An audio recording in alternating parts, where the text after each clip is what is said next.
A late Sunday afternoon sun filtered through the half-closed blinds, casting striped shadows across the hardwood floor as I sat cross-legged in the living room, scrolling aimlessly through my phone. The faint hum of the refrigerator and the distant thump of Sam's music from his room were the only sounds breaking the silence. When he finally emerged, shoulders relaxed and a mischievous grin curling at the corners of his mouth, I looked up curiously. His teasing voice cut through the quiet. "Bet you'd never have the guts to date someone like me." He tossed his phone onto the coffee table, the screen flashing a selfie of him laughing with a friend I'd never met. I blinked, surprised by the challenge buzzing in his tone. Sam had always been the fearless one, smooth with words and confident in every room he entered. I was the quieter shadow at his side, content to watch rather than participate. Yet in that moment, something in his dare felt electric, as if it were inviting me out of my own comfort zone. My heartbeat fluttered unexpectedly. Was it excitement, anxiety, or something I didn't name yet? He leaned forward, voice dropping to a conspiratorial whisper. "Talk to Matt," he said, nodding toward the phone. "Just for laughs, see where it goes." Matt. The name felt unfamiliar on my tongue, paired with Sam's teasing expression. I traced the air with a fingertip, imagining the silhouette of this stranger who knew my brother well enough to snap that careless photo. I hesitated. "Why him?" I asked, though I already suspected the answer. Sam's idea of a joke was always wrapped in his own curiosity, and maybe something more. He shrugged, as if daring me to read past his casual shrug. "Because he's my friend. And because you owe me something after last week's karaoke disaster." Laughter bubbled up between us, mine edged with nervous uncertainty, his full of the easy confidence I both admired and envied.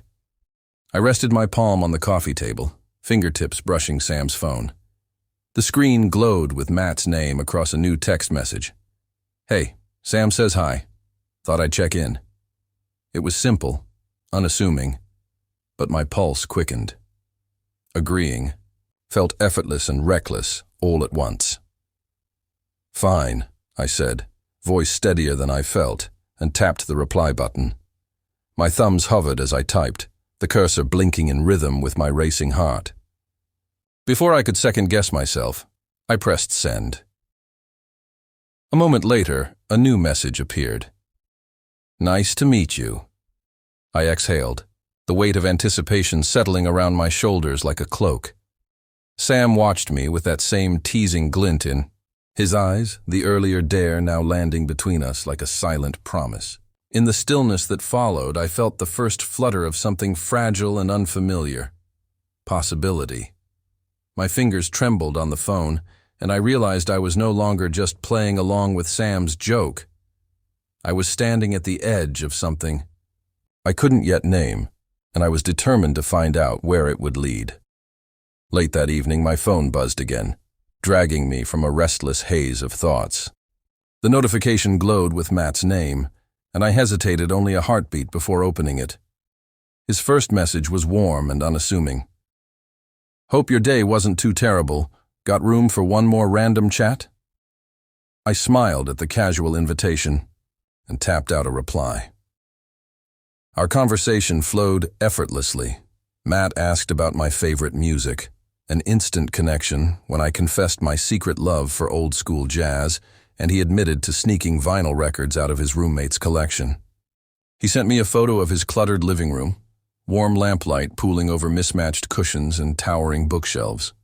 In return, I shared a snapshot of my own space. Posters of city skylines and a battered notebook brimming with half-finished poems. With each exchanged detail, I felt pieces of myself unfolding. He laughed when I described my hopeless attempts at baking cookies, recounting how I'd set off the smoke alarm more times than I could count. I teased him about his chaotic decor, and he playfully responded, "It's an aesthetic choice. Organized. Chaos." His words felt like a genuine embrace, and a tender warmth pooled in my chest. We slipped into deeper territory by midnight. Matt confided his frustration over family expectations, How his parents wanted him to follow a career path he felt only half passionate about. His vulnerability crackled through the screen, and I found myself revealing fears I'd buried for years, the gnawing sense that I'd never live up to Sam's effortless confidence. He replied with empathy, sharing his own doubts and promising, "You're more capable than you know." As our messages lengthened into paragraphs, the boundaries between us blurred. I savored the thoughtful pauses in his replies, the way he crafted his sentences, as if he were sculpting something delicate just for me. My heart thrummed with anticipation whenever I saw his name appear in the notification bar. Then, almost imperceptibly, my loyalty to Sam stirred uneasily. Sam had always teased me about stepping out of my comfort zone, but he'd never anticipated this genuine connection blooming between me and his friend. I tucked that thought away, afraid to question the unfolding warmth I felt whenever Matt reached out. The next morning, my phone chimed with a final message before I drifted to sleep. "Let's keep this going. I'm here if you need someone who gets it." I stared at the words long after my eyes had closed, memories of Sam's dare flickering in the dark. When I woke, Sam was already up, headphones around his neck, and a curious expression on his face. He slid onto the couch beside me and asked, "Did Matt reply?" His tone was light, but I caught a quick flicker of something. Possessiveness, maybe, or concern. I nodded, phone in hand. "He did. He's nice." Sam studied me for a moment, eyes narrowing just enough to unsettle me. "Don't get too attached," he said, voice casual but firm. Then he slipped on his headphones and retreated to his room, leaving me alone with the gentle buzz of my phone and the echo of his warning. As I stared at the screen, I realized that what had begun as a harmless dare was evolving into something far more complex, and I wasn't sure I could stop it even if I wanted to. The following evening, a charged anticipation thrummed through my veins as I waited for Matt's next message. Instead, the first ping came from Sam, a curt text reading, "We need to talk." My breath hitched. I hadn't mentioned Matt, but Sam's intuition, or suspicion, had already flared. Fear lanced through me, yet I tapped out a reply. "Okay, what's up?" Sam arrived at the living room with uncharacteristic gravity. He paced between the couch and window, hands shoved into his hoodie pockets. When he finally faced me, his gaze was sharp, probing. "You're talking to him a lot." His words were simple, but the undercurrent was tense. I braced myself. "Matt? Just texting. It's no big deal." He shook his head, frustration creasing his forehead. "That's not the point. You agreed to my dare. It was supposed to be a laugh, not this." The disappointment in his voice cut deeper than any accusation. Confusion swirled as I realized how differently we viewed the same events. For me, the messages meant comfort and genuine connection. For him, they were a breach of unspoken trust. "I didn't expect it to become something else," I said quietly. Sam paused, jaw clenched. He crossed the room and sank onto the edge of the armchair. "I thought I was helping you grow, but now I feel like you've grown away from me." His admission, unguarded and raw, sent an ache through my chest. The air crackled between us. My loyalty to Sam wrestled with the budding affection I felt for Matt. I looked down at my phone, its dark screen mirroring my inner turmoil. "I care about you," I whispered. "But I also care about him." His eyes shadowed with hurt. "Then choose." The demand hung in the air, heavy as a stone. I opened my mouth to speak, but the words tangled. How could I explain that this connection, with its warmth and understanding, didn't erase my bond with Sam? Or that Sam's dare had unwittingly unlocked something crucial in me? Silence stretched. Outside, the streetlights flickered on, their golden glow seeping through the blinds. I finally looked up. "I can't just undo what's happened," I said softly. "I'm sorry." Sam's expression hardened, and he stood abruptly. "Fine. His voice was hollow. "Don't come looking for me when it blows up." Then he strode out, the door clicking sharply behind him. Alone, I sank onto the couch, the weight of betrayal pressing down.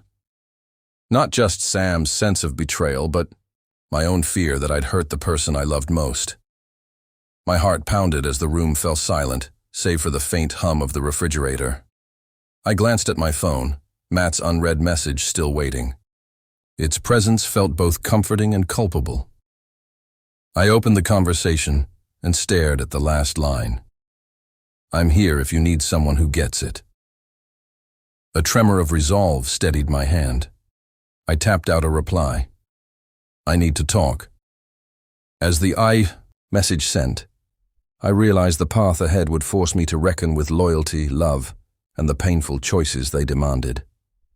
And though the road looked uncertain, I knew I had to keep walking. The afternoon sun had warmed the room when Sam finally reappeared, standing hesitantly in the doorway.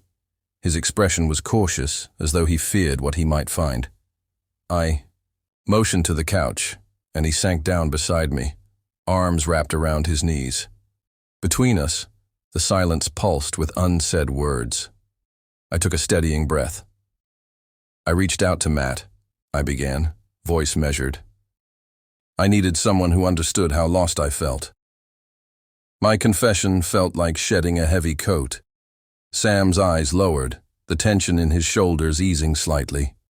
He nodded slowly. "I guess I never thought about that," he admitted. "I focused on the dare and forgot why I wanted to push you." His tone was softer now, regret threaded through each syllable. I reached out and placed my hand over his. "You wanted me to be brave. You still do. But bravery isn't just doing something daring on a whim. It's facing what scares you, even when it hurts someone you love." My words hung between us, honest and gentle. Sam swallowed. "I'm sorry," he said, voice small. "I never meant to hurt you."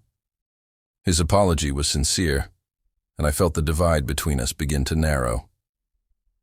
I squeezed his hand. "I know, and I value what we have. But I can't ignore what I found with Matt. He's been there when I needed someone to listen." The ache in my chest softened as I spoke the truth. Sam exhaled, a slow release of the frustration he'd held. "Then, let me meet him," he offered, surprising both of us. "I want to understand." His willingness to bridge the gap filled me with warmth. I hesitated, picturing how our meeting might unfold. Awkwardness mingled with hope. Finally, I nodded. "Okay." That evening, the three of us sat around the coffee table, the same one, where Sam's phone had first launched this chain of events. Matt's earnest gaze met mine, and then Sam's. He cracked a nervous smile, his earlier bravado replaced by genuine curiosity. Sam cleared his throat. "So, you really do get her," he said to Matt, voice lighter. Matt shrugged, cheeks coloring. "I listen, and she deserves someone who does." I watched them, my heart swelling at the fragile truce forming in that small living room. Sam leaned back, exhaling a laugh that carried relief. "All right," he said, ruffling his hair. "I can live with that." We spent the rest of the evening talking about dreams, insecurities, and the unexpected twists life throws our way. In those honest exchanges, I sensed loyalty redefined, not by dares or challenges, but by acceptance and understanding. Later, when Matt left, Sam and I lingered in the hallway. He slipped an arm around my shoulders and pulled me close. "Thank you," he whispered, "for trusting both of us." I rested my head against him, the conflict resolved not by choosing between two loves, but by expanding the circle to include both. As the door closed behind me that night, I realized that this betrayal turned reconciliation had forged a new bond, one built on courage, honesty, and the unshakable truth that we could face anything together.